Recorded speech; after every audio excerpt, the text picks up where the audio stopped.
Warning: this podcast features adult subject matter, adult language, and things not meant for children to hear. Viewer discretion is advised. You've been warned. Welcome back, ladies and gentlemen, to the next episode of I'm No Joe, the podcast where every armchair quarterback can feel like an Eddie Bravo. And today, as with most days, I have got a glorious roundtable panel of shenaniganry ready to go here. So we will take it around real quick, do a couple of little intros, and then dive right into the meat of it. So we'll start it off right away. The one, the only, the young gunner, the upcomer, the stunner. RJ, how you doing, brother? Doing good, man. You know, another Thursday. Gotta get this shit going, dude. Hell yeah, hell yeah. So down the panel along from him, we've got the man from the city of brotherly love, the cousin to Ned, Mr. Nick Devine. What's up? What's up? Thanks for having me. Can't wait to get to talking. Let's do it. Hell yeah, thank you for coming, sir. And then along the panel ways down from my neck of the woods, my one and only homeboy from the state of misery, Alan. How you doing, brother? Oh, it froze on me. Uh-oh. What's up, everybody? Good to be back. And then the man that rounds out the panel, my packing homeboy, the man from Green Bay. How you doing, Galty? Let's talk some shit. I'm ready. Fucking Hell it's good yeah. day. Crack skulls. Hell yes. So we will kick it off the way that we usually do here. We have got a couple of recent news and events that I'm going to run down real quick because the average person might not have caught that piece of news, and I feel that it is worth noting for the regular viewers. So first off, out the gate, Mr. Ponzinibbio has gone out and decided that he's going to call out Tyron Woodley now that he's fallen from grace. He thinks that this is his time, that he's going to step in and he's going to mop up Tyron and he's going to start the decline of the former champion. And I'm not going to say Ponzinibbio doesn't stand a fucking chance, but I think that this is a very well-chosen time to call out Woodley and try and make yourself look good. So I'm not saying he can't do it, but I'm saying this might not be the best time to try and look like a tough guy against a guy who people can pretty much tell held back in his last fight and got his ass kicked for it. He's probably not going to do that again, and definitely not against a guy that's still lower ranked like Ponzinibbio. So, but, you know, it's out there. It's in the Ethernet now, so we'll see what becomes of that. Next thing down the line here, the gentleman who, I guess technically you have to say, introduced Floyd Mayweather to the other side of the MMA / boxing world, Mr. Tenshin Nakasawa. I think Nakasawa, Tenshin had another fight over last weekend and made himself right back into the highlight reel of MMA that he was before the whole Floyd Mayweather shenanigan by taking a very Karate Kid-esque stance in the middle of the ring and then performing a successful cartwheel kick knockout on his fucking opponent that looked like a move from a video game. So despite whatever shenanigans and fuckery was afoot with that whole Floyd Mayweather anime flop nonsense, the kid's still fucking legitimate in the MMA world as far as I can tell. And it's going to be interesting to see where he goes and how he puts this whole Floyd Mayweather shit behind him. So good on you, but let's see if it continues or if he goes back to some flip-flop and fuckery soon. Hopefully he keeps it on the straight and narrow. The next thing here, a couple of us were talking about it during the match, and it seemed, at least to some of us, that right away from the start of the bell that Mickey Gall did not look like himself in the octagon against Diego Sanchez. Not that Diego Sanchez is completely, incapable of putting on a show like that, but I think in a perfect world with a good camp for both of them, the fight does not happen anyway close to how that one ended. And now we know for a fact that there was, in fact, something going on.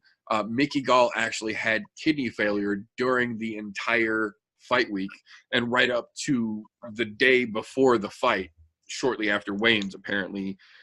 Mickey Gall had basically cut himself too fucking low and burnt himself out too hard before that fight. And that's not a good sign at all. I'm not sure if that's an indication here that maybe it's time for Mickey to finally fucking move up to the next class. Maybe Mickey is just cutting too much too often. Maybe it's time for him to move up. On the other side of that, maybe he didn't stick to his fucking diet the way he was supposed to, and he had to rush some fucking weight at the end. We've seen it time and time again in plenty of guys. You cut too much too quick at the end, trying to hurry your cut down to the last minute, and it has bad effects on your body. And it looks like this might have been one of those cases where he tried to just do too much too quick, and it bit him in the ass. So it's going to be interesting to keep an eye on that kid and see where he goes from here, because still he's as much as he's been talked about, he's still relatively green in the world of the UFC. So he's still got a chance to try and, get his shit together and line it back out, or realize real quick that this ain't the division for him and he's got to move the fuck up, and then we shouldn't have issues like this. Fingers crossed he does whatever is best for his health, not for his fight. So the next thing we're going to move along to here is one of the big announcements that came out since the last show we have done. It has officially been announced that Valentina Shevchenko will put on her defense of the 125-pound women's title against one Jessica Evil Eye, as well as the strawweight champion Thug Rose Namajunas defending her 115-pound belt against one Jessica Andrade. Holy shit.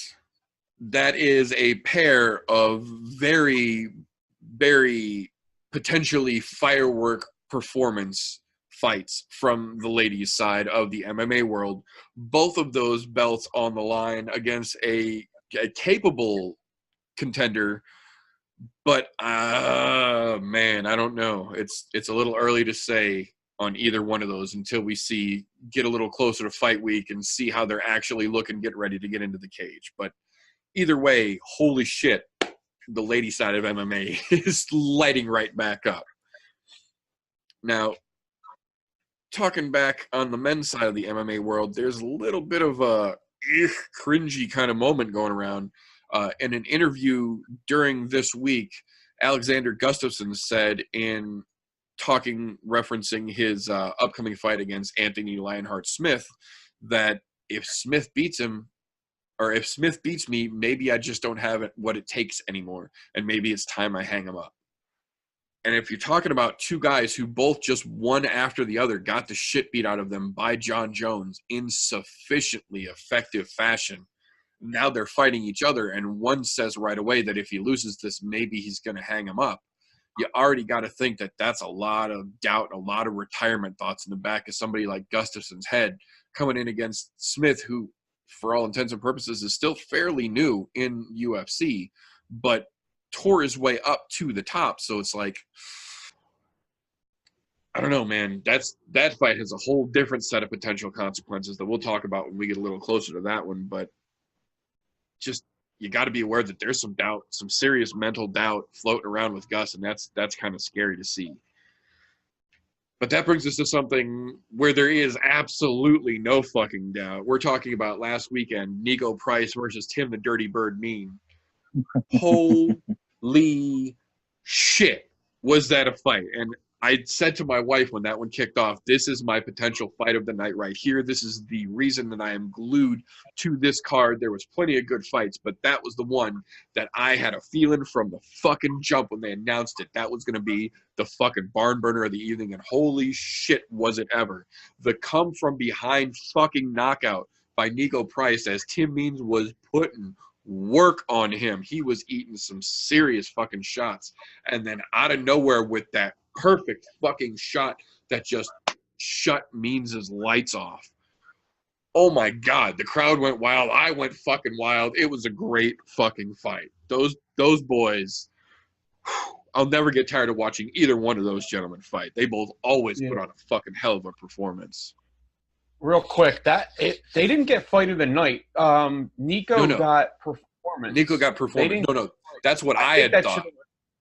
Yeah, that's what I think it should have been the other way around. I think whatchamacallit should have got performance in the main event, and Right. they should have fight of the night because that was an awesome fight. I Really agree. good. I agree. No, that was I had originally picked that. In my opinion, that was going to be the fight of the night. That's not what Dana fucking saw, but Yeah. Now we'll go about that. I was driving to my sister-in-law's house and had my phone mounted in the car. We're watching it on the drive there, and Means rocks him, and I yell like, "Oh shit, it's over! It's gonna be over!" And my wife looks over, and then sees Nico Price knock out Means, and I was like, "Oh shit!" Good timing of what I said, but not what I meant. Like, Right, wrong way. Yeah, no, that it was impressive. a great fight. So, moving on from there, talking about JDS versus Derek Lewis. That fight was fuckery from the start to the finish. The weird calls, the fucking keep working guys when they were clearly working, the fucking potential eye pokes, the fucking potential dick kicks. Just that fight was full of fuckery from start to finish.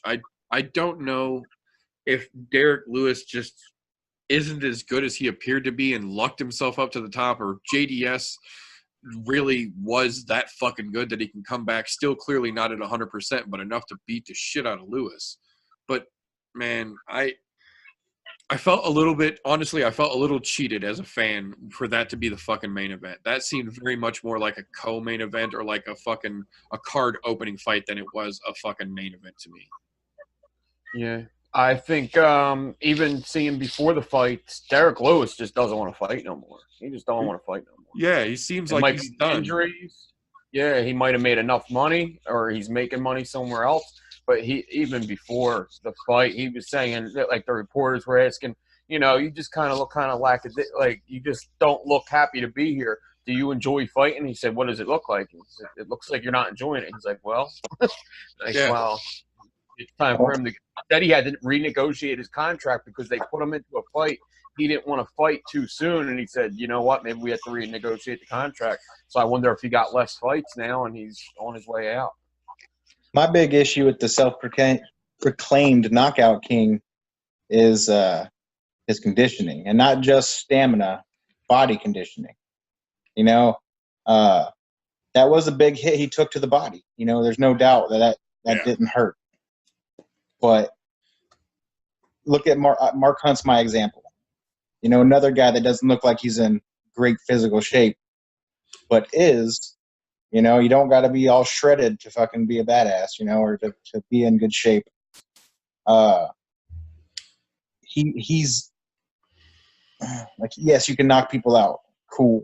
You know, your MM's, your strength and power is 100% great, but his skills are not.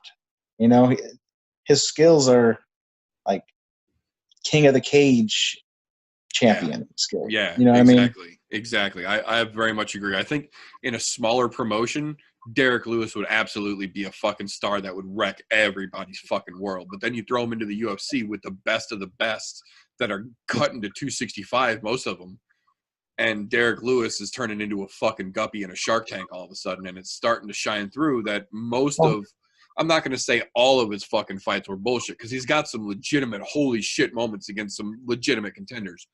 But he's another one of those that I'll compare to like a Khabib. If you actually take a fucking magnifying glass to that asshole's record, a lot of the fucking fights that got him to his 27-0 were fucking bullshit, where he was literally throwing cannon fodder so that he could meat grinder his fucking record up a little higher. And if you look at Derek Lewis's original record when he first started out, there's a lot of that starting to show in his early fights as well. Well, another problem is he, in my opinion, he's not a true mixed martial artist. You know, he's a Tank Abbott brawler. You know what I mean? Right. Absolutely. And, you know, not to say that they don't have their place, but the UFC ain't it. Like, you can't be a fucking one-trick pony anymore. Like, it's the time for being good at one thing is about fucking done now. I mean, don't get me wrong. I love the Black Beast. He's funny. He's extremely uncensored. Yeah. He's uncensored. He's entertaining. He's a very entertaining person. Oh yeah, the front row had people wearing "My balls was hot" T-shirts. Like you gotta love the guy, but fuck. He needs to change training camps and put himself through the ringer if he really wants to do this. Right. He needs to have a training camp. Yeah, no shit. No shit. Gotta have one first. Yeah. If you guys go back and look, there was an interview he did. I want to say it was 2 or 3 fights ago. I think it was prior to the DC fight. Mhm. He even said, "I don't like to train. I do this for money." He says, "I don't like to fight." He says, "This is all about taking care of my family." He doesn't Which fuck. I can respect Honestly, that. doesn't care. There's a reason why he's not putting in a full training camp. He's not trying to get into American top team, the Black Zillions, anywhere. He doesn't give a shit. He's there to brawl because that's what he is. He's a fucking brawler.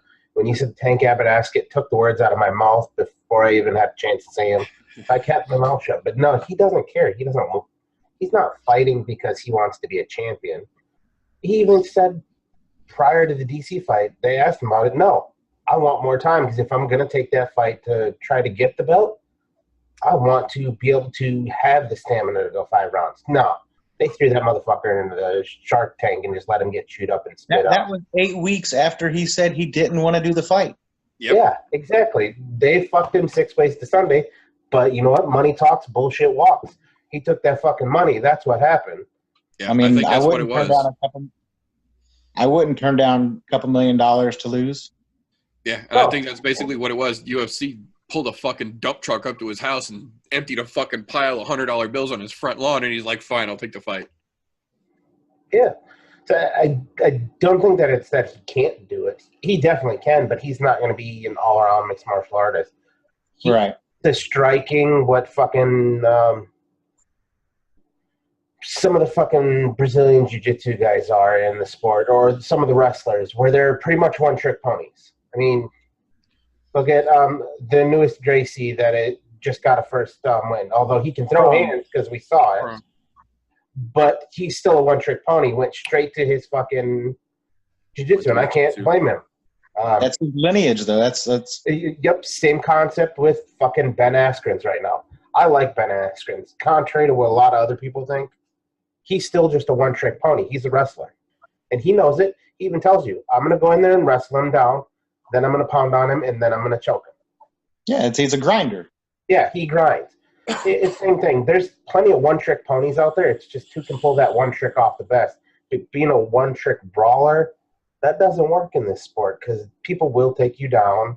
I mean, you saw it happen with a lot of fights where that if all you can do is stand and bang, you're fucked. Look what Stipe did to Ngannou. Yeah. Ngannou was terrifying. We saw Ngannou put Overeem into another fucking dimension. And then he stepped in there and Stipe was like, "Nah, bitch, we're not fucking standing here. Get the fuck out of here. Let's go to the ground. Let's go to the fence. Let's go over here. Wait, we're going to box? No, we're not. We're going back to the ground." Like, Stipe worked that motherfucker because he knew all he can do is stand in fucking square with you. He got no wrestling. He got no fucking jiu-jitsu. He got no pressure. And Stipe showed that. Like, you can't be a fucking one-shot brawler anymore these days. Yep. And like I'm saying, for Derek Lewis here, the old Black Beast, he don't give a shit enough to train. He'll put in a little bit of work just so that way he has enough stamina to get through the first, maybe the second round. Like that last fucking knockout he got in the 3rd round. Oh, he was done. He was done. He was fucking done.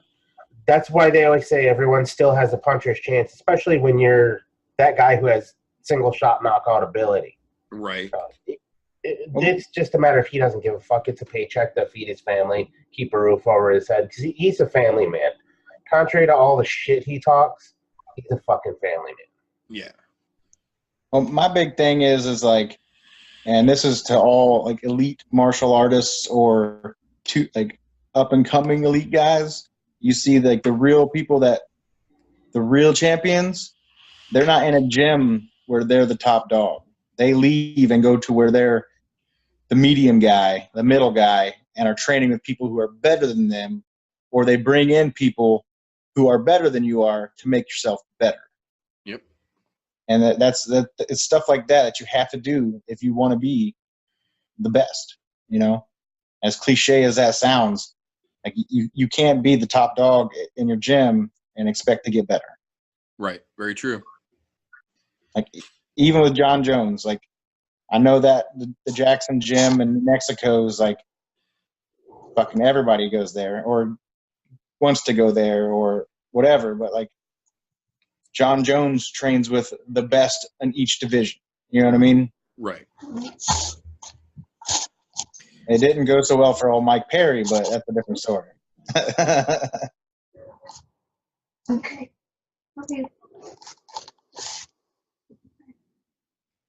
Okay. So from there, the next one I'm going to give a quick little nod to was the Ivanov versus Ben Rothwell fight. That was weird, man. That's another one that just unfolded real fucking weird. Like, there was a nut shot, and then he told him that he could kick him back in the balls and make it even. Like, that's not how real fighting works. Like, the whole fight, like, the timing of both of them were just weirdly off. I don't know. It wasn't what you'd expect two big dudes to fucking be. Two big dudes who are known for standing and banging. It wasn't that. It was odd. That being said, Rothwell did not look bad for being off for almost 3 years. Yeah, no, he very much did not. He looked – I'm not going to say he looked like the old Ben Rothwell, but he looked a lot better than you'd think a guy who had had that much fucking time off would look. You know what? To be honest, I thought he won that fucking fight. I thought he got I did too. Because he pushed the pace, and he didn't look as good as he used to, but he was still doing the same things he used to. Yeah. He was out there pawing at hands, pressuring, and just throwing those fucking nasty haymakers that he throws. Yeah, he definitely was. You got to think this guy for the last 3 years, he owns his own gym up in it's Wisconsin, right? Yep. Right. So this dude is spending countless hours teaching people to defend themselves or jujitsu, or I'm not really sure exactly all he does as a trainer or coach there, but I'm sure he's got hands-on in every part of that gym, and then still finds time for himself to train and fight. And it's a testament to the opposite of Derek Lewis that we were just talking about, to a guy who truly loves what fighting is. You know what I mean? Absolutely. They don't call that guy the Kenosha Killer for nothing. No shit. That man's dangerous. He's always fucking dangerous. But I hope Rothwell gets back on track, because I've always been a fan of his, and I would love to see him get back to where he was and start putting that fucking steam behind him again. And make that creepy ass face he does, like the fucking weird flex look that he does. Yeah.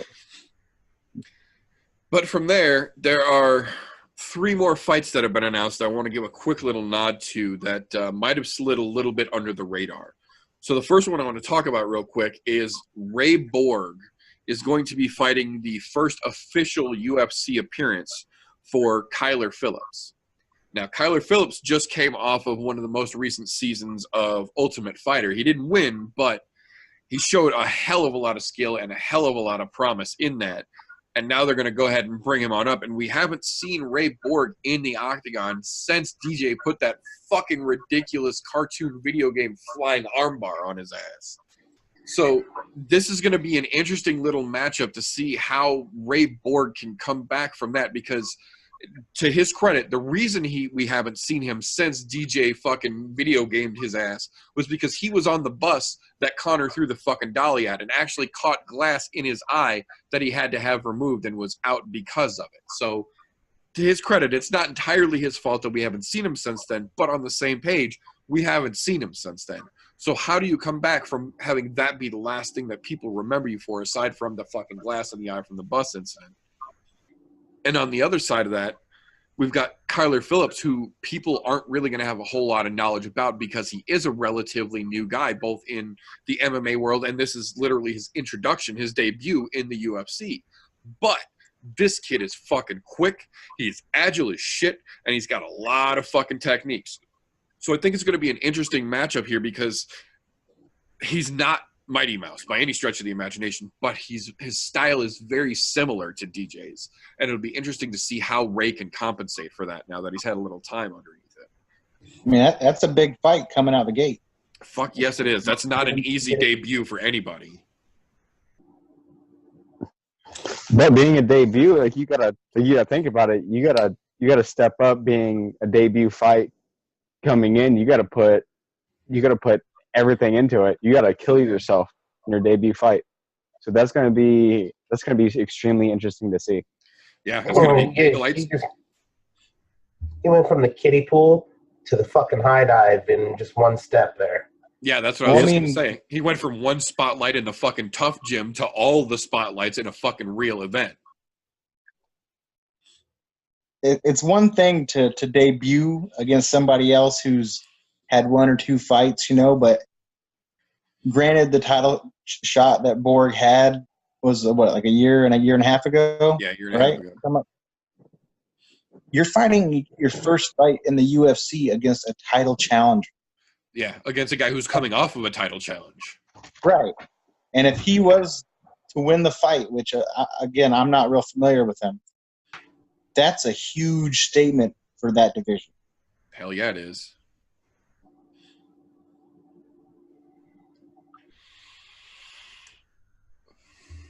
So then that one brings us to the next fight that I want to mention here that I know a lot of the average fighters who aren't really as balls deep in the MMA world as some of us are probably haven't even heard about because it's really stayed pretty low under the radar right now. But Joe Schilling is making his his return to full MMA from kickboxing against Keith Berry. Holy fucking shit. This one gave me goosebumps when I saw the fucking poster for it. If you have not seen Joe Schilling's work, go back, pause the fucking video right now, go on fucking YouTube and search Joe Schilling highlights. That man will make you cringe the way he crumples fucking opponents from every angle, from spinning shots to kicks to punches to flying fucking knees. The man has got it all. He's a fucking Muay Thai nightmare for anyone in that fucking world. He's a kickboxing nightmare for anybody who steps in a fucking squared circle. And now he's coming back to MMA to fuck up the octagon again because he just couldn't make enough money kickboxing dudes' faces off. So he's coming back to the MMA world, and Bellator is just going to let him have free fucking reign. And Keith Berry is going to be the next man to step in across from him. And holy shit, Keith Berry ain't no fucking slouch either. But Joe Schilling is one of the most dangerous fucking overall MMA fighters I've ever seen in my fucking life. And I can't wait to see him and Keith Berry step in there and lock the fucking door together. That's going to be fucking fireworks all over the fucking place if ever there was some. So the last fight I want to mention real quick here, it's almost two fights in one because it was originally set to be Yoel Romero versus Paulo Costa. Then, without any fucking information about it, without any justification or any discussion of it, the fight was immediately changed during this last week to Yoel Romero versus Jacare Souza 2, the rematch. The only information that has come out from any of the outlets in regards to what the fuck might be going on here was Wednesday, Yoel Romero did an interview, and he said in that interview that the reason the fight got changed is because Paulo pissed hot for USADA, that the UFC representatives called him and his manager with USADA on the line and said that he had tested positive, that he was getting pulled out, and asked him if Jacare would be an acceptable opponent to replace him, and he said yes, he'd be happy to fight Jacare the second time. Costa has come out and officially said, or excuse me, not Costa, Costa's manager came out and said that this isn't true, that that's not what happened, that he hasn't tested positive for anything. But there's been an awful lot of silence on all other parties involved here for something that seems like a lot of people have been rumoring that Costa's been on the sauce for a minute anyway here. So I don't know. On one hand, it seems like it's a legitimate possibility that a juicer got caught juicing. But on the other hand, you got a guy like Romero who has been under suspicion of some Mexican supplements for a couple of fucking years now. So it also seems a little bit like the pot calling the kettle black as well. And it's like, I mean, at this point, all we can really bank on is that we're going to see Romero versus Souza 2, unless something happens before then. But that's definitely something that you're going to want to keep an eye out on, because especially with all the shit that's happened with John Jones and USADA lately and all the changes they're claiming to be making, this could be something that could bring in that whole we don't confirm positives up front anymore thing and start to be part of the change in how they do it, but it also could be a silent confirmation of a fucking steroid confirmation without realizing it. So it's an interesting fight that's come out because of it, but it's also could be an interesting situation that caused it as well.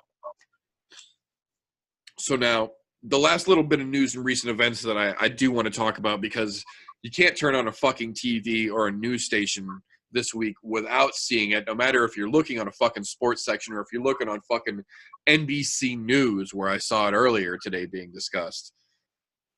Conor fucking McGregor. I love the dude, and I fucking hate the dude at the same goddamn time. Now, to his credit, it was 5 o'clock in the fucking morning, and he was minding his own goddamn business walking out of a nightclub. On the other hand, some asshole with a cell phone came up and tried to play fucking paparazzi and snap pictures of him. Conor wasn't having it, knocked the phone down, stomped on it, and then wasn't good enough with that, took the phone and fucking walked off and proceeded to get arrested.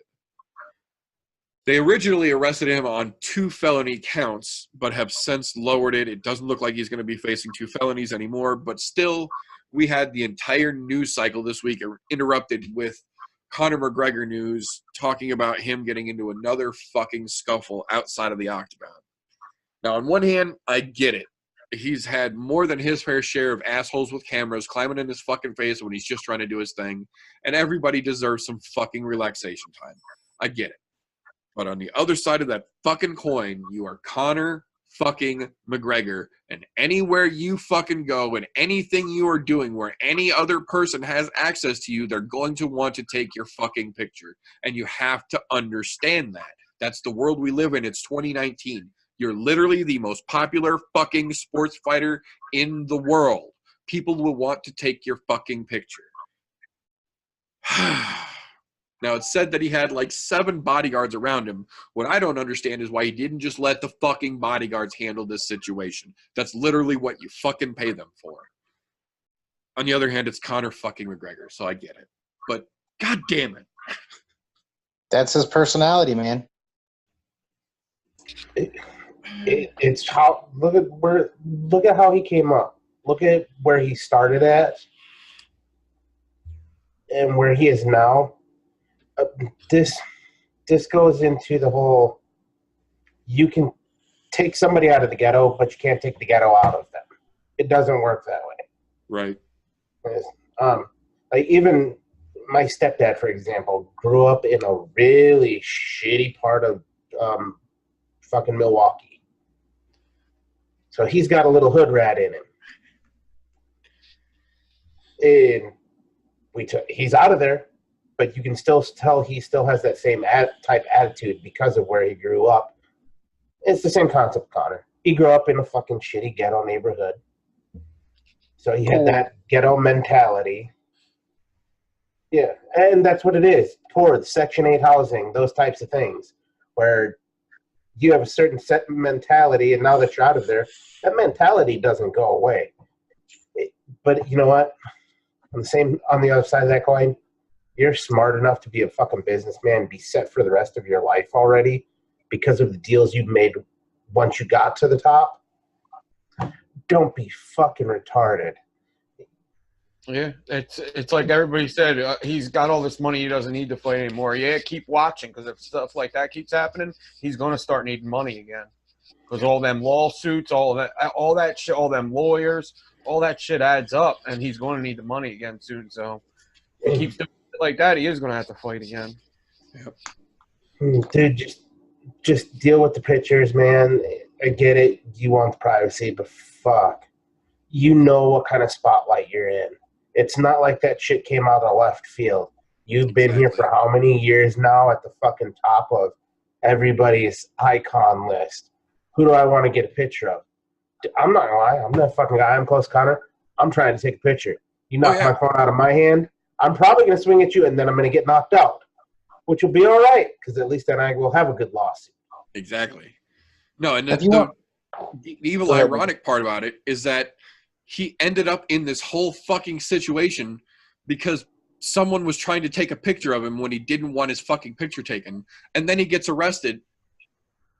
What do you think happened when you look at the fucking video? What do you think happened when they took him out of the fucking jail when he bailed out? 83 fucking people crawling all over each other like fucking piranhas, snapping fucking pictures of him. You got yourself in trouble for a thing you didn't want to happen, and then it made that thing happen, and you couldn't fucking stop it anymore. Like, come on, dude. You want privacy? Fucking go to the islands or something, or Europe, and where it's not America. Like, if the paparazzi aren't so fucking vicious, and whether not a nightclub in Miami at 5 a.m. Yep. Take your ass to some fucking private island where you're by your lonesome and you can relax there. Right? Go to Ibiza and fucking. I mean, then again, you also said 5 a.m. in Miami. That's a demon on its own for people trying to take pictures. That's true. That's a demon. I mean, it could be any big city. You know, it could have been Orlando, New York, Los Angeles, Vegas, Seattle. Right. You know, anywhere like that. Where Florida, especially, bars don't close till 4 or 5 in the morning. You know, and he was probably walking there out at 5 because of who he is. You know, that place stops serving alcohol and shuts down at 4. Right. It's a smart man making poor life choices. And to the dumb fuck who said he assaulted him and caused all this kerfuffle, you, sir, can go fuck yourself with a big black dildo because he didn't assault you. He slapped your phone out of your hand. Yeah. If he wanted to assault you, you wouldn't have been talking to anybody. Well, and that same asshole whose fucking phone that he slapped out of his hand did a fucking car interview for TMZ Sports yesterday and said, and I quote, "The reason I decided that I was going to go ahead and press charges against him was because I had pictures of my son on that phone that I didn't upload to the iCloud yet." Are you fucking kidding me, you piece of shit weasel? Now Because we're not you're going to losing see pictures? McGregor fight for fucking 6 months because of your asshole. Fucking Right? act. This fucking You're going moron. out at 5 a.m. in the morning outside of a club, you fucker. Right? Like, be fucking reasonable here. Like, you're going You to know, press charges on that because you can't get your fucking pictures back? That brings up a good question. If you have a fucking kid, what the fuck are you doing at the club at 5 in the morning? I'm just saying, look, don't get me wrong. Every once in a while, me and the missus get to go out. We don't stay until 5 in the goddamn morning, though. Why? Because we're responsible fucking parents who should be home with our kid when they wake up at 6 fucking 30. Just crawling into bed. Was his lady friend, wife, fiance, whatever she is, even in Miami? I don't think so. It was just him he was doing he's in the middle, was until this shit happened, of a fucking Proper 12 tour because as soon as he got out, yesterday he had a fucking meeting with the Pennsylvania Alcohol Board. Like, he's in America doing a fucking Proper 12 sales distribution tour himself right now. Right. Yeah, it's not like Connor had his fucking kid waiting for him in the fucking hotel room. He's here on fucking business and was out on a night after most likely talking to that fucking club about trying to get some Proper 12 behind their fucking shelves. Yep. He was doing fucking business and minding his shit. And the one cocksucker was a kid who didn't know the right thing to do. Killed all that shit for him. Like, I mean, like, the best thing is, hey, Connor, can I take a picture of you real quick? Boom. The whole problem just got solved. Right? And 9 times out of 10, you've seen the fucking videos. He loves taking pictures with fucking fans. Just say, Connor, can we get a picture real quick?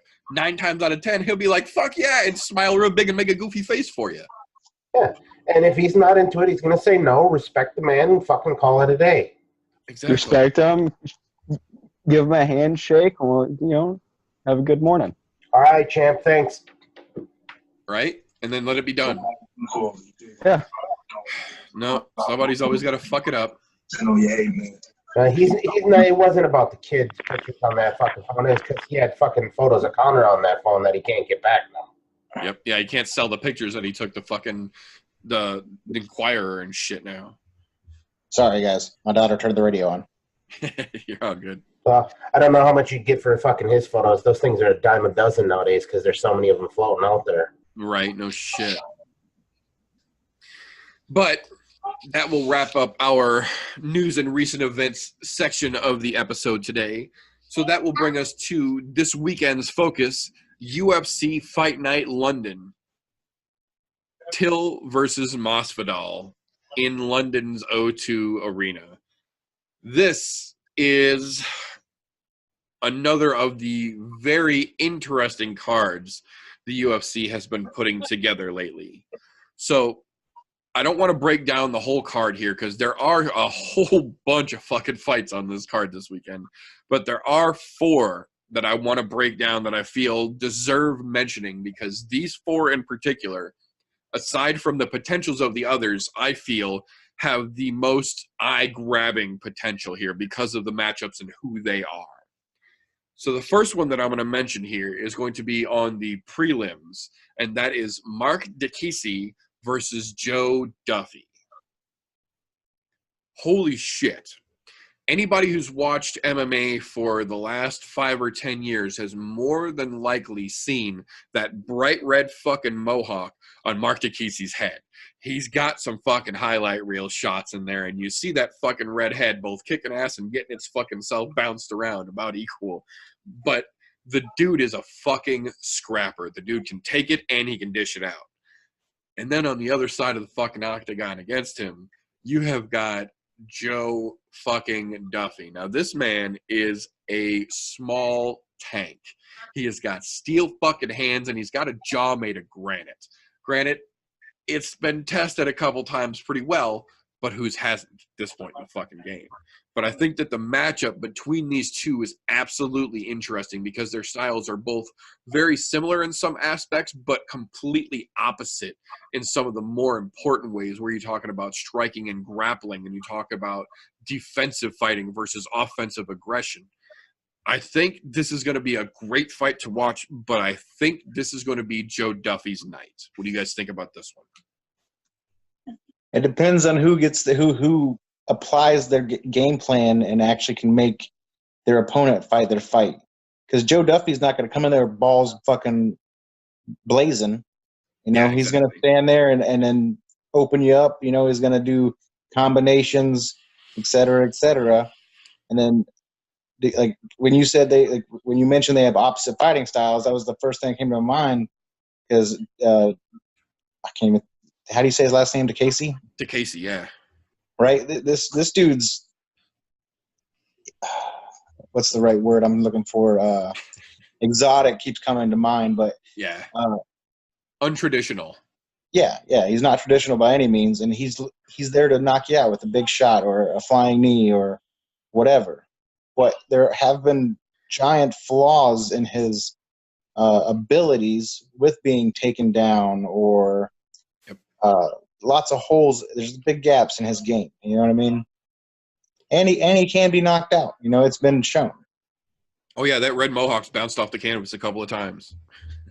But, I mean, my big thing is it's who follows through with their game plan and sticks to their guns. You know what I mean? That's what I think. Even though I didn't say who I think's going to win, but yeah, it's a fun fight for sure. I would say Duffy as well. You know, I think it's going to end up being Duffy because he's more of a traditional style fighter, where he goes in there and anytime you see him fight, he sticks to his game plan. He rarely fucking veers off course. Even if it means he's getting his ass kicked, he generally stays the course. Yeah. Dikiese, though, on the other side of the house, he's a loose, for lack of better terms, a loose cannon.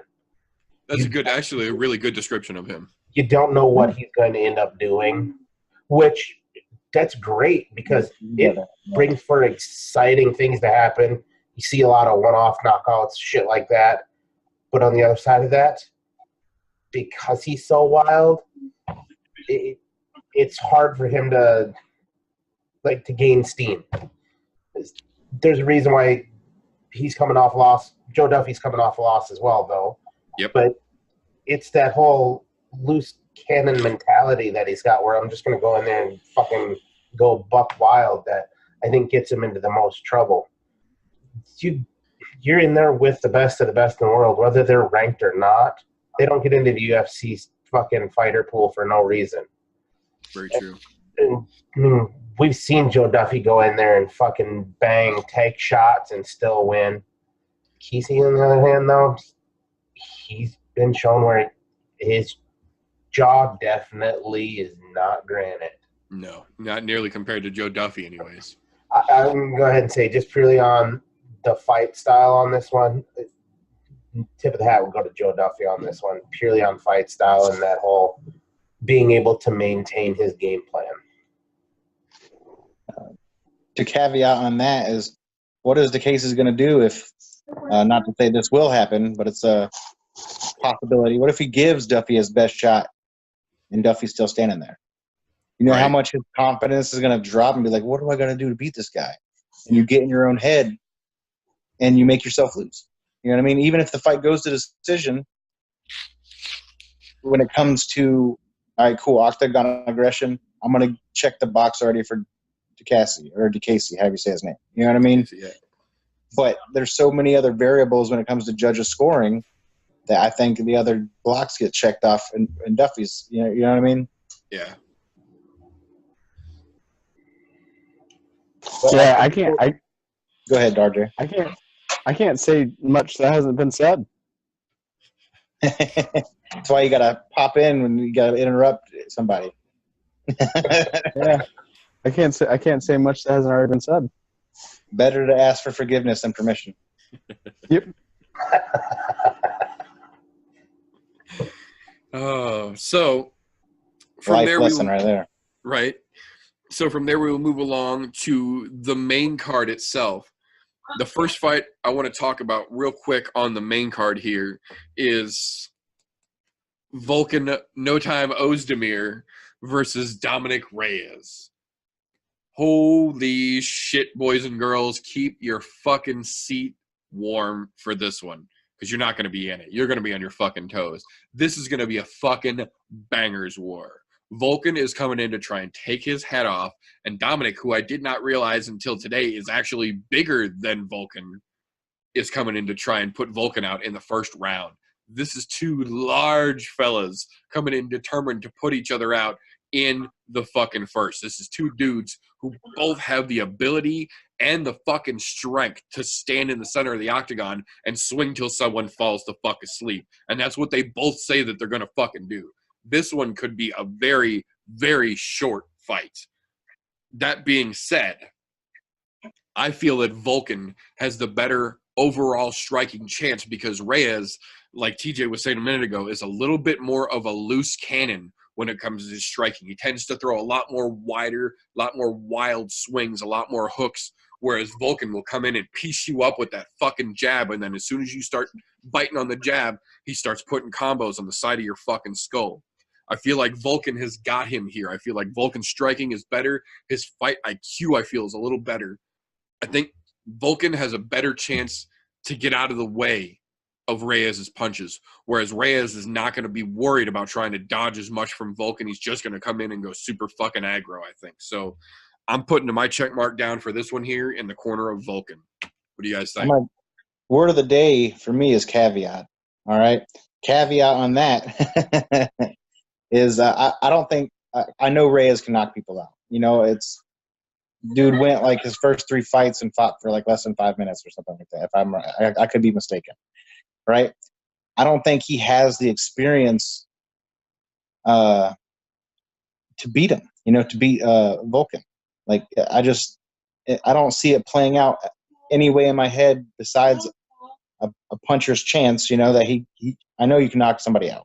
You know, cool, but that experience.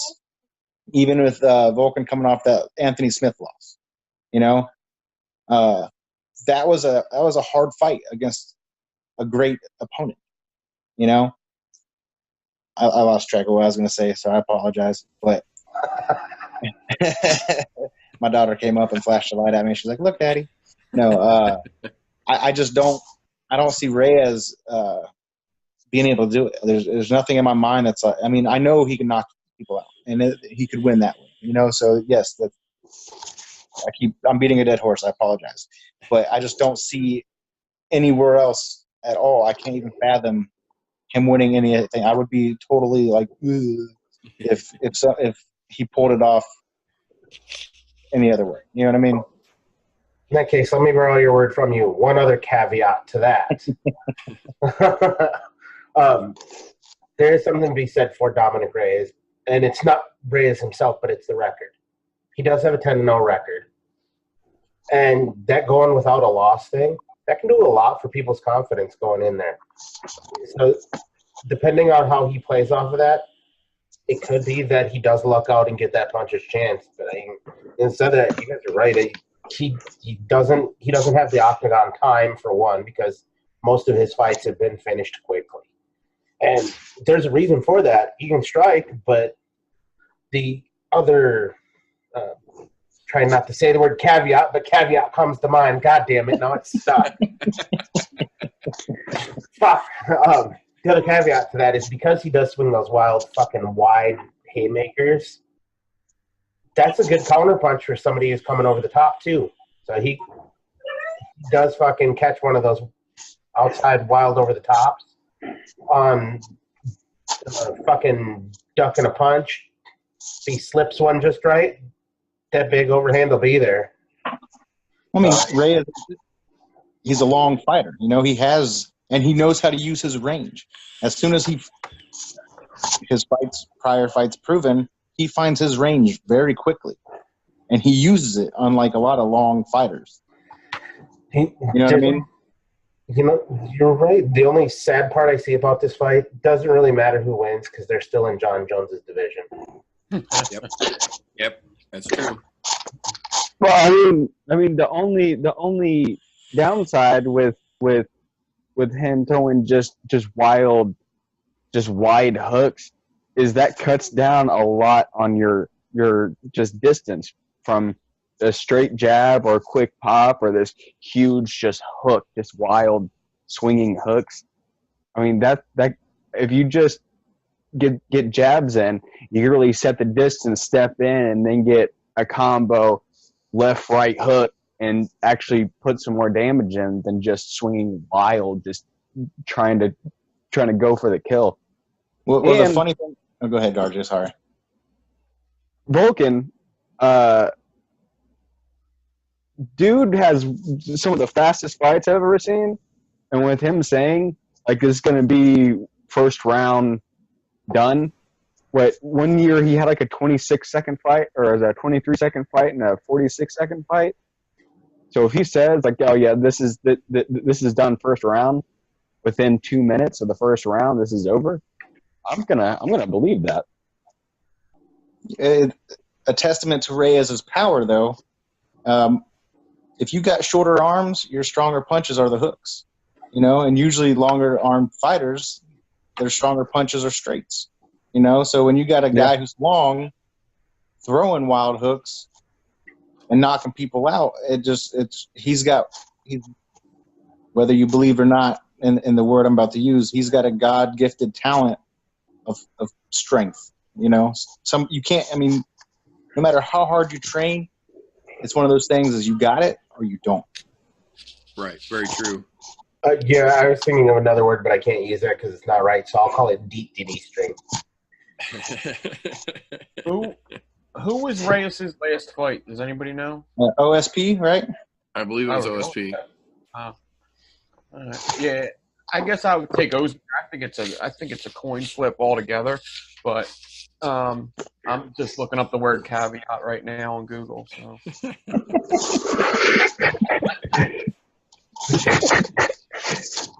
How about a segue? See, this is how it starts. I'm too fat to write a segue. They always the word of this show, caveat. Oh, but with that being wrapped up, real quick, Meter, he's gonna put in the title. Listen to what Pike caveats next. Like a caveat to my last podcast. But from there, that will bring us to the next fight that I want to talk about on this weekend's upcoming card, the co-main event, which almost was, but then was again, but almost still wasn't, and then is. Take that. So we're talking about Leon Edwards versus Gunnar Call on Me Nelson. Holy shit, folks. Now, if you want to talk about a great fucking week of press to get you excited for a fight, this is the one that has had the most eyeballs on it for any non-main event or for any non-main event fight that I've seen in quite some time now. Between Leon Edwards getting in front of every camera that he could, talking about how he has been calling out Darren Till, but Darren Till is dodging him, which, come on now. Aside from that, you got on the other side of it, Gunny Nelson's Call on Me video that the UFC reposted on their Instagram. That dude could not be any more relaxed going into this fight. He is having a great time training and getting ready for this fight. And he has every reason to, because Leon Edwards has spent more time worried about crying about the fights that he wants versus the fights that he's getting than he has been training. And you see Gunny Nelson is almost always in the damn gym. And that dude's dangerous from everywhere to begin with. But now he's laser focused again, and he's back on his fucking grind, and he's having fun with it again. And if you followed Gunny Nelson for any amount of time, he got really serious for a little while there. And when he got really serious, he wasn't really performing his best. He was more focused on the fight and on training, almost overtraining meticulously for the fight, than he was actually being himself, on being Gunny Nelson. And it seems like lately he's getting back to that old Gunny that we used to know. He's telling jokes, he's goofing around, he's relaxing, he's freestyling, he's showing how fucking versatile he can be without having to lock himself into that this is the only game plan we can do thing that he did for a bit. Now, that's not to say Leon Edwards isn't dangerous, because Leon Edwards has the potential to take this fight to anywhere. He can take it to the ground. He can stay standing. He can pressure you against the fence.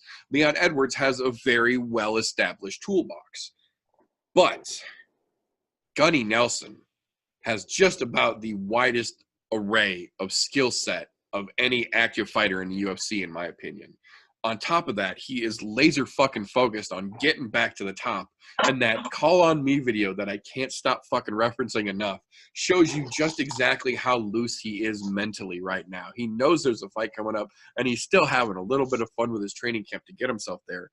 I can't help but think that Gunny Nelson is coming in here with everything he should have done to get himself ready for it checked off in the box. And I think he is on the road to getting back to top status here. I think that Gunny Nelson's going to come in. I feel like Leon Edwards is going to run himself out a little too much. I think Gunny comes away with this one middle of the third. My big thing is – go ahead, RJ. I just want to say, you said that Edwards has a lot in a toolbox. Yes, sir. Now, I would like to say something real quick. Yes, the guy hasn't lost a fight since 2015. He's on a 6-win tear right now. But look at the amount of fights that have gone to a decision, or he has more fights of decisions over the years than more fights of knockout, TKO, or submission. Absolutely. So he can go the long mile, but that power he has, I'm kind of questionable about it, because I haven't seen it. I haven't seen it put in an octagon and put it to somebody's face. My big thing is Leon Edwards is not in a place to call out Darren Till. All right, so yes, Darren Till did just get his ass whooped in a title fight where I believe his nerves may have gotten the best of him. You know, this Darren Till's mind, he's the best in the world, and he's going to do everything he can to prove it. He's said this in interviews. I want to be the best fighter ever. Right? That's a lot of pressure to put on yourself. But Leon Edwards is not in a place because of the decisions over knockouts. Like, you could go 10 in a row, but if you're getting decisions, bro, like, you are in no place to negotiate who the fuck you're fighting. Yep. Right? I agree. Gunny, though, I can't remember the name. I remember talking to Meter on Instagram during the fights and Gunny's last fight. Whose nose did he smash? Oh, who fuck was it? Who the fuck was it? I remember we were talking about it. Now I can't fucking think of who it was. Besides the point, we can talk about that later. But Nelson is so well-rounded. Like you were saying, goes stand up, relax. You know, he has great striking. He has that karate style flow in his fights. You know, I just don't. Same, but opposite of what I just said about Reyes. I don't see nothing about this fight where Gunny doesn't win in any. It's like Avengers fighting Thanos, and is how I can reference this. You know, there's 1,509 different ways it could happen, and only one of those, fucking Leon Edwards, could win. You know what I mean? Cowboy Oliveira. Cowboy Oliveira is the guy whose face he smashed the fuck open and then sprayed the octagon with his blood. That's who it was. All right, yeah, I couldn't remember it to save my life. Yeah, it's Oliveira. He split his fucking face wide open and then choked him and literally sprayed fucking blood across the canvas. Yeah, that was a brutal fucking way to lose. Yes. And then what happened to Tangent? Sorry, guys. Me and my fucking thesaurus today, if I can get it through the stutter. Cowboy Oliveira got hit by shrapnel from a fucking grenade in Brazil. Yep. You know? That's just crazy. Like, fuck, man, that makes you happy that you live in America sometimes. Yeah, but, yeah, there's no way in my mind that Nelson doesn't come out with this fucking with his hand raised. Yep. You guys knocked that out of the park. He's definitely, dude, who the fuck are you trying to call out? Who? Till, really? You're lackluster at best. You're like that dirty penny somebody leaves on the fucking sidewalk because you're not shining at all. You might even be a dirty fucking 50-cent piece. And I'm not going to pick it up because you're fucking filthy. You don't show any shine or any reason to pick you up. No reason. It's no wonder you're not going to get Till anytime soon. In fact, you'll probably not get a fight Till ever in your career because at the rate you're going, you're not going to be worthy enough to fight him. Even when Till is on his downslope at the end of his fucking career. Maybe then they'll throw you a piece of meat. And that'll be like fucking 10 years from now. Good luck, dude. What just crossed my mind is Edwards is from England, right? Yes, sir. That's one of the reasons he's been trying to call Till out is because he says it's the true greatest English mixed martial arts combat. And, you know, because Paul Daly versus fucking MVP was just small potatoes, right? Yeah, that was stupid. If Edwards really had wanted to fight fucking Till, wouldn't they have fought on a smaller circuit already? You'd think, right? Seeing as how they both came up I in think the he's same just area. trying to get paid, you know, fight a name. Everybody knows who Darren Till is, you know. Dude's not even a champion, and there's so many people who know who Darren Till is. Yep. All right, guys, it's time to go. I love you guys. See you later. Much love, brother. Thanks for coming in. Deuces.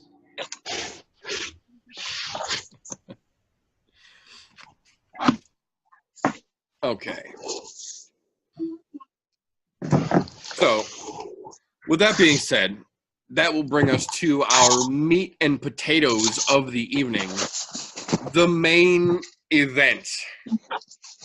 Darren Till versus Jorge Masvidal. Number 3 versus number 11. Now, granted, the numbers next to these names don't mean quite as much as you would think here. The numbers next to these names are really more of, I would say, just an identifier at this point. But the thing that matters the most about this matchup, in my opinion, is that Darren Till and Jorge Masvidal have basically verbally agreed this isn't going to be a wrestling match. This isn't going to be a jiu-jitsu match. This isn't going to be a grappling match. This is going to be a stand in the center of the fucking octagon and box it out match. This is going to be a slugger's war.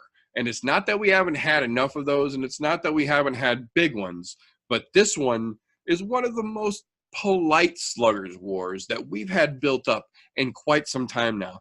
There's absolutely zero animosity between these two gentlemen. They've shooken hands. They've stood next to each other and done simultaneous interviews. There's no hostility. There's no aggression. There's no animosity between these two gentlemen whatsoever. They both come to the table knowing that they are strikers who are here to put on a fucking show and do what they do best, and that's exactly what both of them intend to do. And this has some fucking ground-shaking potential to be a hell of a Rock'em Sock'em Robot match.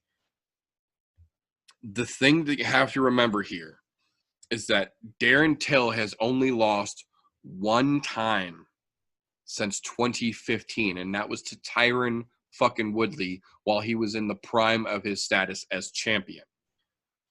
Masvidal, on the other side, hasn't lost at all since 2015. Period. To anyone. So both of them are on a decent tear, with Till just having a little bump in the road just behind him in his last match. But at the same time, he's talked about that bump in the road and how much it's gotten under his skin and how much it's made him train more and evolve his style to compensate for all the holes that he's shown and to work that much harder because, like we said, he says himself he wants to be the best ever. And he understands and acknowledges that part of doing that is constantly evolving your game and always working to get better. And he's been doing that. He looks great right now. He's done a couple of different press circuits this week. He looks like he is in fucking fantastic shape. His weight, he says, is clearly on point. He's had one of the easiest cuts so far. He's changed up his whole routine. Everything is real smooth, he says now. And then you got Masvidal on the other side, who's coming in looking like a used car salesman from Tampa.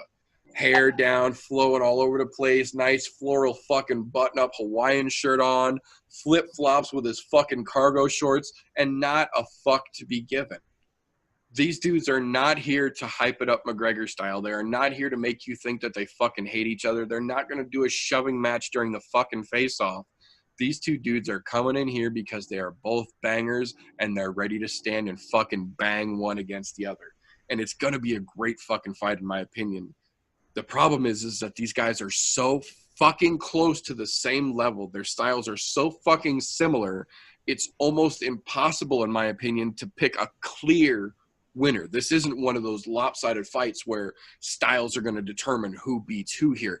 These are two dudes who are very similar. They're very close to the same size. They're very close to the same style. They've got real similar fucking reaches. They both got serious knockout power. They both have a hell of a fucking chin. What it's going to come down to is who can get off first and who can get off most, in my opinion, because both of them have quick, short games. They both have good, long games. So in my opinion, the determining factor here is going to be who can set the pace and who can force the pace. Who can get off first, who can get off the most, and who can make it count more than the other.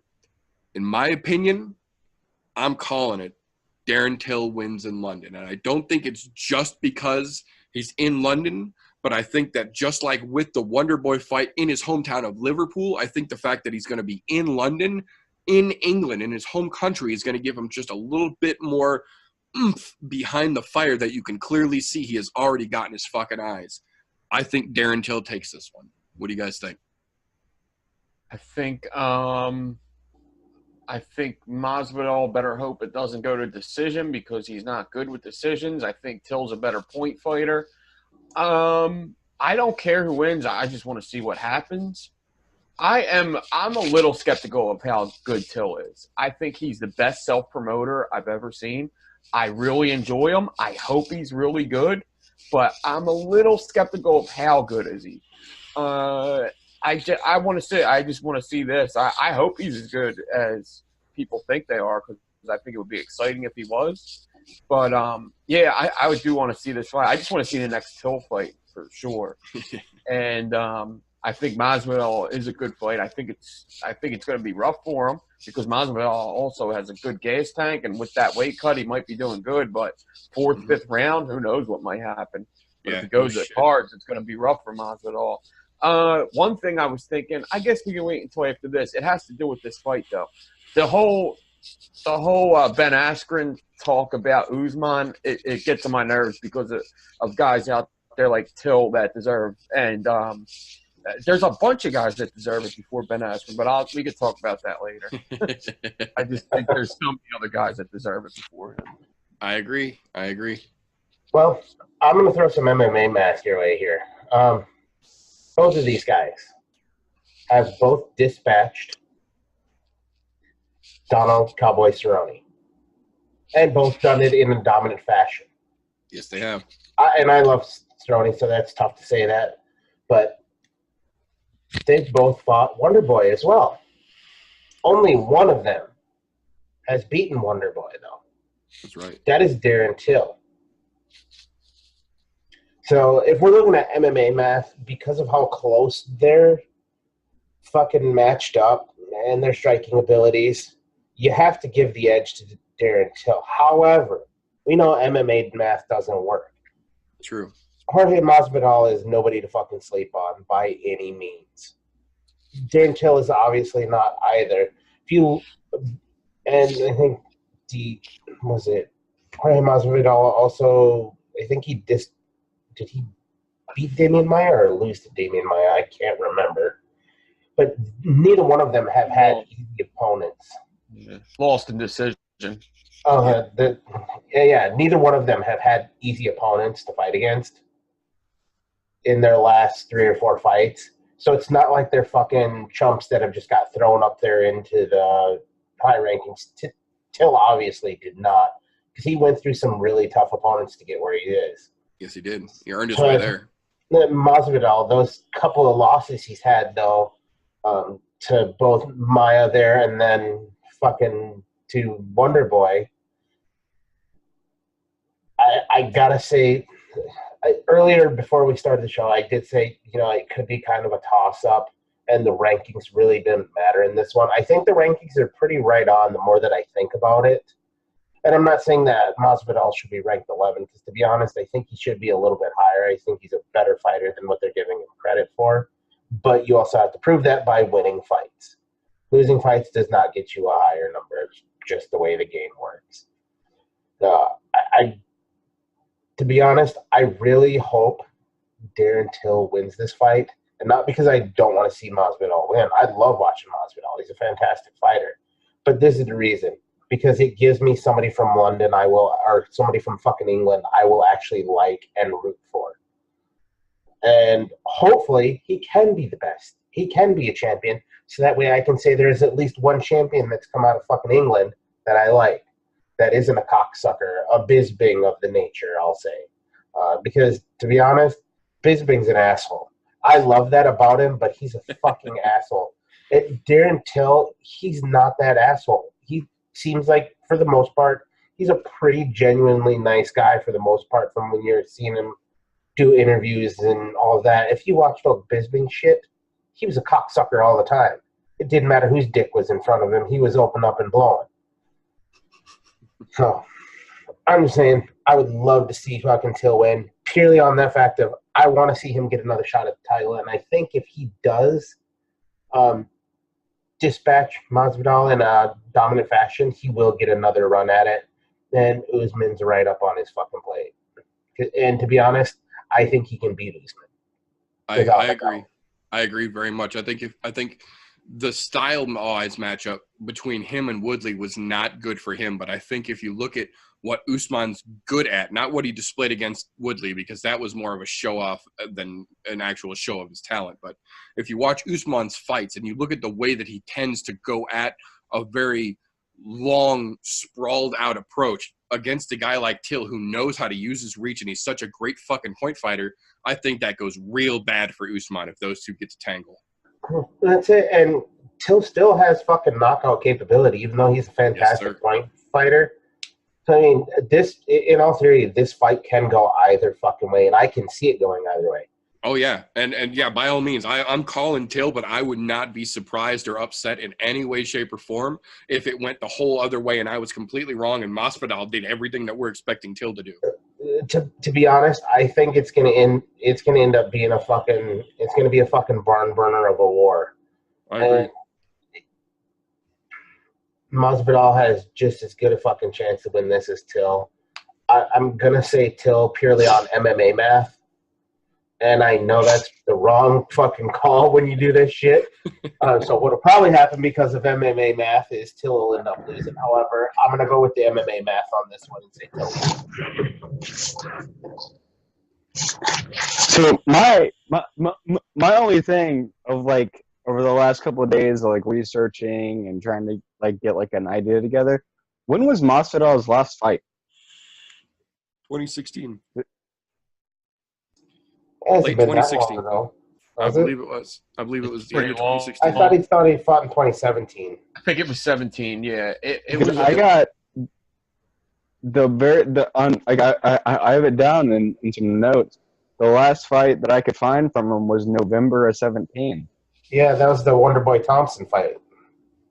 No, I think it might have been. Man, it might have been. I think he fought Damian Maya after Wonder Boy. I'm not sure. No, he fought Mara before because he fought twice in 2017. Because he had to go up the ladder, right? Yeah, I'm looking at it here. His last fight was against Wonder Boy, November 4th, 2017. Wow. So how do you go a year and no fights and end up on a main card? Because he's Jorge fucking Masvidal. Yeah. I get that. Now, I get that, but I think mean, people really don't want to fight Till. okay, you know what? Yeah. If you're going to ask that question, you go, how the fuck did John Jones get it? Because he was off for over a year. It's not a matter of that. You know the guy's going to go in there and perform. That's why he's getting the fucking fight. Yeah. Because he's never been a slacker. I love Masvidal's style. I love his attitude. I love how he performs. But that was just something that like popped in my head when I was like making notes and everything. Was if he like the possibility of ring rust came up in my mind because he hasn't fought for a year plus. But then again, like you just said, John Jones. So the ring rust is there, but it might not be an effect. Like that just screwed me up. Is it a thing that nobody wants to fight Till, or is it just a thing that like he hasn't had a fight in a while and he's hungry and this might be a good match? Like I'm looking at it as a person just standing on the outside looking in. I was thinking about it. You're right. I can see that from that side of it. On the other side of it, I think a year off, is there something that we missed that possibly he had a minor injury he was dealing with that wasn't major enough to make the news or anything, but one of those nagging things where you don't want to take a fight because you'll really fuck something up. We don't know that. It hasn't been out there in the news. So there could be that kind of possibility. I don't think that it necessarily is, or maybe it's just he didn't have the fight he was looking for. Because you know what? A lot of those fighters, they will turn down fights if it's not good for their career, especially once you're up into the ranked opponents area. You have to look at what's best for your career, and if it means turning down a couple, that could be it. I don't think he's that kind of fighter. Yeah, what's good for my number? And I mean, definitely this is good. What's good for my number? What'll push me up? What'll push me up? What'll keep me stagnant? I know Masvidal was doing like soul searching the last year or so, so I'm kind of excited to see what he does because he seems a little different. He does. I guess it's like the Jesus hair and stuff. I don't know, but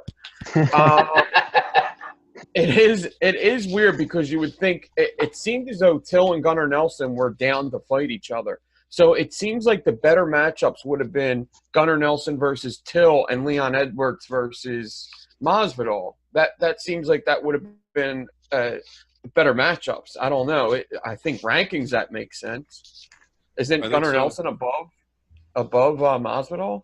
So it seems weird it didn't go that way.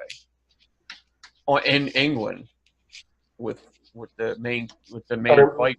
Maybe it's the matchmakers thinking maybe Till's going to have an easy time with this one. They are in England, so they do want their home team to win there because that puts more fucking asses in the seats the next time they go.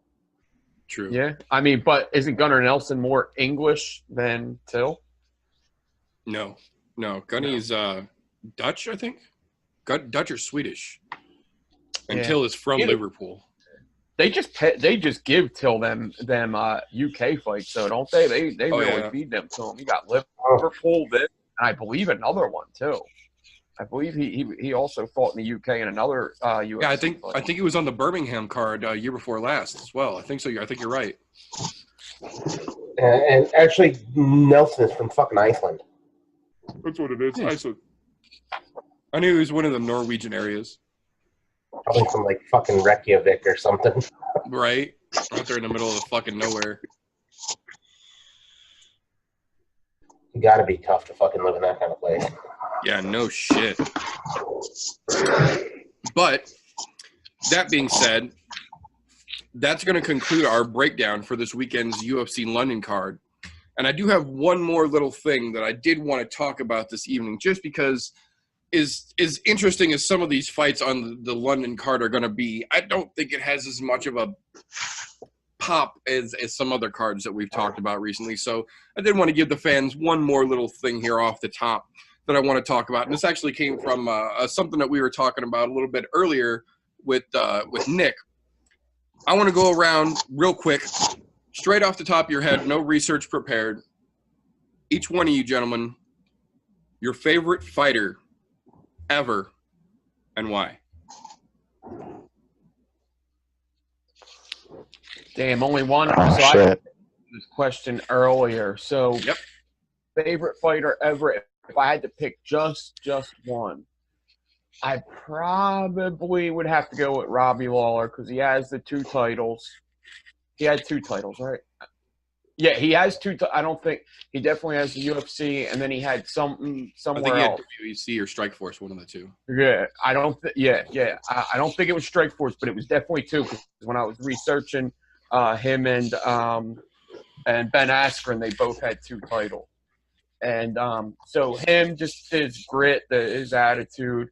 I like how he handles the press, and even though they might not like it, but I like how he does it. And yeah, just his grit.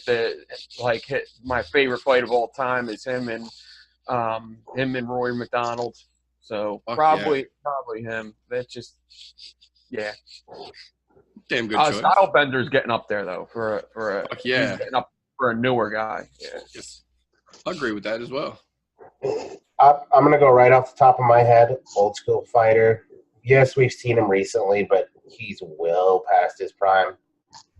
BJ, the Prodigy Penn. He was the first person to ever hold titles in 2 different weight classes. That's true. That's very true. He did a lot of things back in the day that most people didn't think were fucking possible. He used jiu-jitsu and his boxing to fucking just annihilate a lot of opponents. And when he was in his prime, there was no stopping him. Yeah, watch him now. I'll watch him, and I'm going to root for him because I love the guy, but I know he's not going to win. Well, and not to mention, he's one of the only people in the history of MMA, not just UFC. He's one of the only people in the history of MMA to literally compete in every weight class from 145 to fucking heavyweight at 263. He literally fought all the way from 45 to 263 and everywhere in between. Nobody else has ever done that. Dude's a fucking animal. Yeah, absolutely. To be honest, that last fight he was in, I was really hoping that he didn't take another fight. The dude's got to have plenty of money at this point. And I'm sure he hasn't squandered away. He's got enough fucking pull everywhere to still pull fucking ads for TV and shit like that if he wanted. Right. I'm just saying, overall, from all fighters, if we're going that route, I'm going to say back to BJ Penn. Go back a little bit old school, like early fucking mid-2000s when he was the pinnacle of the sport at one point. He was their go-to guy. I mean, yeah. I mean, although, you know what, I can't even say it was just him. That had the Matt Hughes era coming in, and Matt Serra was in there for a while, coming off the Ultimate Fighter and fucking taking the belt from Hughes. That was fucking crazy. Yep. And so, I mean, that whole era of fighters right there, those are really the ones that I've watched fucking since UFC 1. So I remember when that came out, my parents fucking went and they fucking ordered the first fucking pay-per-view ever. I remember watching Gracie choke people out with the gi and going, what the fuck is he doing? Why is that guy fucking banging on the ground? I had no clue. Fucking watched him all the way through, but there was that golden era, like in the mid to early 2000s. That was, for me, that was the golden era of the sport. Don't get me wrong, I love what's going on now because of how far it's come, but those guys then, they were the fucking idols for the sport. They're the ones who made it get to this level. Absolutely. So, have to say BJ Penn. All right. Absolutely. I can absolutely take my fucking hat off for the Flying Hawaiian. That dude was a bad motherfucker, man. Mine is going to be slightly biased. I don't know if y'all are going to remember him, but Kyle Wilkinson.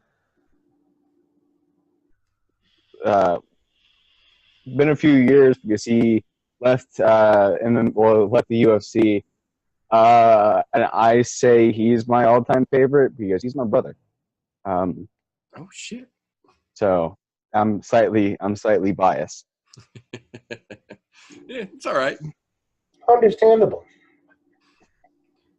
So Slightly biased. going with the same venue that TJ went with here, straight off the top of my head, and I actually thought about this earlier because this question came up on Nick's live stream earlier, and which is why I wanted to bring it here. I actually thought about it a little bit earlier when they said it, and I couldn't settle on one fighter when they were talking about it earlier.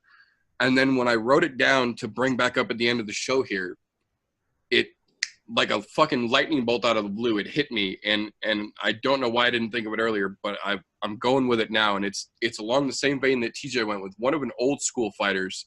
A lot of the new casual fans may not even know who he is, but without a doubt, my favorite fighter of all time is Tank Abbott. That dude was the fucking embodiment of I am tougher than you and I will fucking show you. He came into every... What's that? Say it again. I'm sorry. You skipped. Say who it is. Awesome. Sorry. My favorite fighter is Tank Abbott. That dude was the fucking embodiment of tough motherfucker. It was before there was as much true MMA in the sport. It was really, back then, it was more of a puncher versus a puncher, a wrestler versus a wrestler, jiu-jitsu guy versus jiu-jitsu guy. It wasn't as well-rounded back then. And Tank Abbott was one of those dudes who would come into any match, whether he was fighting a jiu-jitsu guy or he was fighting another boxer, and he would walk in with his fucking hands at his waist, his big-ass goatee hanging down, and he would fucking stare through your soul and then put his fist through your goddamn head. And you had to knock him the fuck out. Because if he touched you at any point in a fight, he would put you into a fucking coma. And there was never a back down from him. He either knocked you the fuck out or you would put him to sleep. There was no half-assing it. He came into the cage and he put his foot to the fucking floor and he held it there till the motor blew or till he crossed the finish line. Nowhere in between. That dude is one of the main reasons that I got into MMA, because I saw his early, back in the mid-90s, early 90s, I saw his backyard brawl videos back when Kimbo and Masvidal and those guys were still making the backyard brawl videos down in Florida. Tank Abbott started showing up because it was usually these big fucking black dudes or these big fucking Mexican dudes on all these fucking backyard brawls before there was World Star Hip Hop. And then you see this fucking beer gut rocking bald fucking white guy come out of nowhere and just start fucking leveling everybody that he puts his fucking hands on, and it was unbelievable. And then he got his way into fucking legitimate MMA, and he started showing it. He could really fucking hurt people, and then the game started evolving, and he couldn't keep up with the fucking jiu-jitsu guys, and his gas tank started fading because he's getting older. But god damn if he didn't make a fucking crater in the MMA world when that son of a bitch came into play. And It's really part of the reason I love fucking MMA so much is because dudes like that came out of the fucking woodwork and were like, oh, you want to see what tough looks like? Let me fucking show you. You know, I can tip my hat to him as well, because he was the first one where you looked at him and went, the fuck is that guy doing there the first time you see him? Yeah, absolutely. You look at him and be like, oh, come on, this is a joke. This guy snuck into the ring. Get him out of He there. was the epitome of fat guys can fight. Fuck yes, he was. Beer gut and all. No fucks given.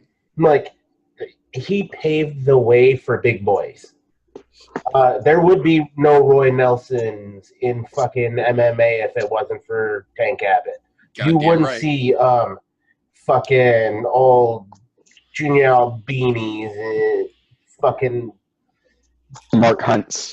No Mark Hunts. You wouldn't see that. Mark Hunt is like the reincarnation of a better version of Tank Abbott. Yeah, he's a Samoan Tank Abbott.